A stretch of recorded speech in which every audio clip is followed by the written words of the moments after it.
Heyo, what's up, you guys? It's been quite a while, actually. Um, so it's a different figure. I mean, like, not in terms of franchise or specific action figure lines. It's different in the terms of what kind of figure this is, because some people, especially if they haven't kept up with recent comics or don't follow certain characters, probably have no idea what this is about. I don't blame them. I just know the storyline from this is from, and I just wanted him to put him on my villain shelf. And also, one of the things that I will mention in this video, which I'll get to later, uh, is actually a problem that I've seen with practically in a same kind of like sense of all McFarlane figures. So today I'm reviewing King Shazam. I didn't drop the box, I swear. So you got King Shazam, DC Multiverse. You got King Shazam from The Infected. And then you got a photo in the back. And then here he is, King Shazam. But first, I'll show you some accessories. So he comes with two fists. He comes with these, like, these are the hands he comes with in packaging. He's like, I don't know, kind of like this. I don't know what these are supposed to be for. Personally, I would have preferred like flight hands, but then you got the standard stand. One thing I want to say, I think any character that flies or like you see them flying a lot should come with a flight stand, and this is one of them. But I don't really care because I'll find a way to pose them, but still. Then here's a picture with the same. I mean, the card with the same picture that you saw on the back. And then, so you got a bio, which says, with the defeat of his twisted dark knights, the Batman who laughs sought to create a new team by infecting six heroes with the same strain of the Joker venom that transformed him.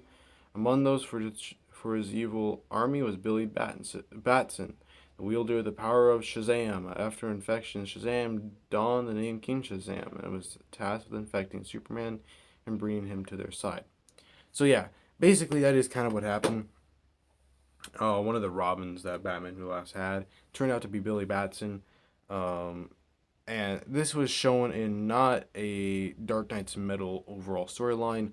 This was shown in, I think, Batman and Superman. I'm not sure, but I just know they took him out. And the infected so, in case you're wondering what connection the infected Superman has to this, so infected Superman, although is cool, he's not actually like a villain or anything. He's literally Superman in disguise, but I've kind of made up my mind that I'll just throw him on my villain shelf anyways. But so Infected Shazam is, yeah, he's kind of like a Batman and Superman villain, or King Shazam, I should say. He threw down with like some different gods from mythologies when I saw him. So in reality, you could have him go against any of the Justice League members, which are right there, but he'll be going right there. So here he is. The first thing I want to actually talk about. I'm kind of worried. Okay. Might be okay. But be very, very careful if you get this figure when changing the pegs. I don't know if you can see the stress, but I almost thought I broke it. Now, when I checked the other one, I realized that it's very similar, and the other piece of the peg, because there's one side of the peg that looks like it's supposed to be glued on, and it isn't. It actually isn't, because I checked the other one, it looks fine. But be very careful when changing these. Um, and that brings me to my overall issue that I've discovered with McFarlane. That fist will probably never come off because I'm too afraid of it breaking, but that's not the main. I have discovered, and now a lot of these other figures do have this problem, but in not so big of ways or noticeable ways, because like a lot of it has to do with accessories. And the first example is John Stewart Green Lantern. You can get that minigun in his hands, but it's extremely tough. So I guess with the price of at the price of having great articulation, great sculpt, some of the best paint details I've seen ever on action figures, comes at the cost of being able to pry like a figure's hands open. Or it's just so tough that in this example, it was so tough that when I tried to put it on, it almost snapped off. So, if you get this figure, or honestly any figure that has interchangeable hands, be very careful and very aware that they could break. Some may be better than others, and maybe I was just not good at handling it, but yeah. Now, I know that some people, when they saw this, were probably thinking, why, even if they knew the storyline, why the heck are we getting a King Shazam before we get a normal Shazam? I have to agree with those people. It's very Bat heavy and very Dark Knights heavy right now. They're starting to kind of go a little Superman heavy. Because, like, actually, in total, someone said that they have a total of, you know, like, 11 super people. Also, I want to clarify, if you hear any buzzing, that's my phone ringing. And as I guessed, the person who's calling me called me as I was recording. So, but yeah. So, but yeah. I have to agree with those people. But like I said, like, they're kind of getting more Superman-ish. Because the other day I saw that they have now made 11 Supermen. You know, including live action, include like the different versions. That's kind of nuts. So I'm hoping that we eventually kind of get that with a lot of other characters, and I'm hoping that in the future we do get a normal looking Shazam. Um, Whether that's comic or the live action one from Shazam: Fury of the Gods, which is the sequel. It all depends on how they look. I might end up getting the comic Shazam in that case. Because my favorite look for Shazam, it's kind of similar to this, where he's got a long, flowing white cape and he's got a hood. I just like that look. But, so yeah, here he is. I guess I should show you the detail. Stop jibber jabbering. But, you see, you got, start off right with the face, you got like, you got this smile from the Joker infection. You got, I don't know if you could see it, but he's got blue eyes. You got black shading around it. Got this teared up hood. Got this like wreath of like feathers around him. And then it goes over to his cape, which is like, it's cool, but like I don't really know if I like it flowing out. It's got some neat like scarecrow like texture to it. Got the lightning logo, as you should. You got like this texture, like you can kind of see it when I put it up to the light, like this texture to it. And in some places you got like these lines carved into it.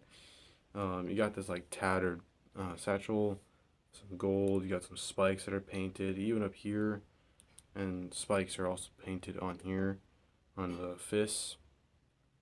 And then on the gauntlets you get like, I don't know what this piece is, but you got these straps, almost like straight jacket straps. So, but yeah, ooh.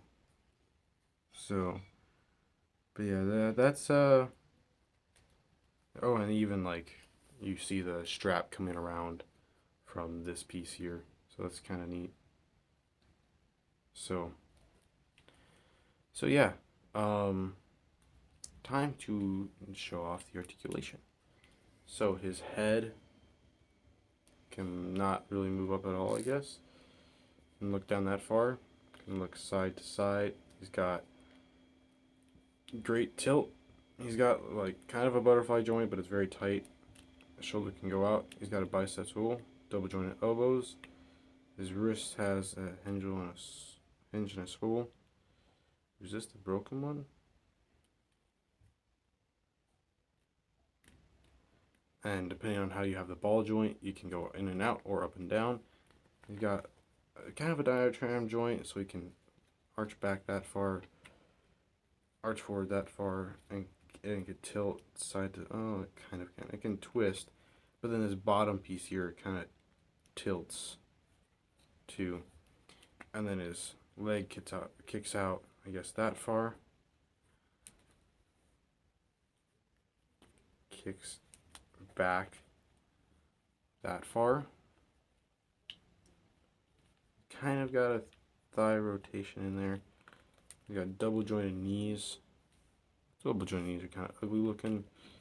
He doesn't have a boot swivel, but depending on how you have the ball joint, he moves foot down that far, up that far, and rotate. He's kind of got a little rocker, but you can also change that to where it can move around.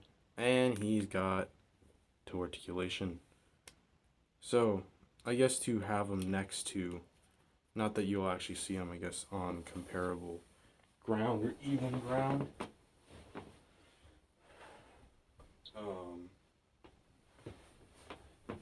Here's a figure I guess you guys haven't seen in a while. You probably won't for another while. Here he is next to Wonder Woman. So, you can have her fight him, I guess. In case you're wondering, this is the pose I have for her, because she didn't come with a sword or anything, and I don't have a stand, or like a flight stand. So, there is custom sword and shield out there. It's all, and the same guy that I saw that from is also has made custom weapons for Peacemaker and Bloodsport.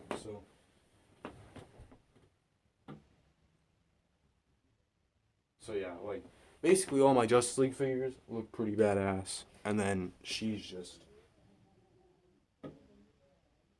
stands there vanilla style. So, but yeah, so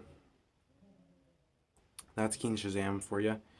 Like I said, you could easily pose this guy around to fight against Superman or Black Adam, or if you really wanted to kind of do like a, maybe he's from Batman Who Laughs universe, and you could have him fight against the main universe's Shazam, and have a Shazam versus Shazam type thing. Or you could have him fight against any of the Justice League members, like Wonder Woman, for example, or even Batman. But yeah, so there he is. He actually looks good, kind of like basic like. So if you hear noise, by the way, I'm gonna move this up just in case.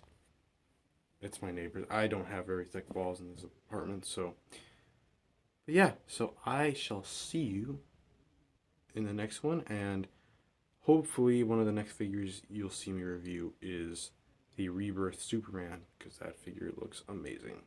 So, also a next figure that I might try to get is also Bizarro, because I've been tempted to and I just haven't. So, anyways, let's catch you in the next one. Peace.